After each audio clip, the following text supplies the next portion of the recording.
ചുവന്ന ബുധൻ വീണ്ടും വരുന്നു.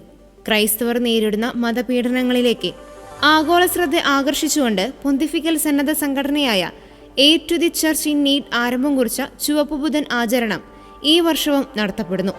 നവംബർ 19 ബുധനാഴ്ചയായിരിക്കും ആചരണം നടക്കുക എന്ന് പൊന്തിഫിക്കൽ സംഘടന അറിയിച്ചു. ക്രിസ്തുവിലുള്ള വിശ്വാസത്തിന്റെ പേരിൽ ലോകമെമ്പാടുമായി ദിനംപ്രതി കൊല്ലപ്പെട്ടുകൊണ്ടിരിക്കുന്ന ക്രൈസ്തവരോട് ഐക്യദാർഢ്യം പ്രഖ്യാപിക്കുകയും ഇക്കാര്യം ലോകശ്രദ്ധയിൽ കൊണ്ടുവരികയുമാണ് ചുവപ്പ് ബുധൻ ആചരണത്തിന്റെ ലക്ഷ്യം. രക്തസാക്ഷിത്വത്തെയും പീഡനത്തെയും സൂചിപ്പിക്കുന്നതിനാണ് ചുവപ്പ് നിറം ഉപയോഗിക്കുന്നത്. നവംബർ 19 ലോകത്തിന്റെ വിവിധ ഭാഗങ്ങളിലെ ദേവാലയങ്ങളും സ്കൂളുകളും രക്തസാക്ഷികളുടെ ചുടുരക്തത്തെ സ്മരിക്കുന്ന ചുവപ്പ് നിറങ്ങളാൽ വർണ്ണാഭമാക്കും. ക്രൈസ്തവരുടെ നേർക്കുള്ള മതപീഡനങ്ങൾ വർദ്ധിച്ചുകൊണ്ടിരിക്കുന്ന ഈ കാലഘട്ടത്തിൽ ACN ആരംഭം കുറിച്ച ചുവപ്പ് ബുധൻ ആചരണത്തിന് വലിയ രീതിയിലുള്ള പിന്തുണ ആഗോളതലത്തിൽ ലഭിക്കുന്നുണ്ട്.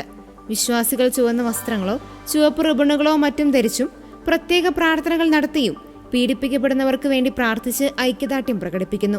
France, Germany, Australia, Belgium, Brazil, Canada, Colombia, Ireland, Mexico, Netherland, Philippines, Portugal എന്നീ രാജ്യങ്ങളിലെ ദേവാലയങ്ങളിലും മറ്റും ചുവപ്പ് ബുധൻ ആചരണം നടക്കുന്നുണ്ട്.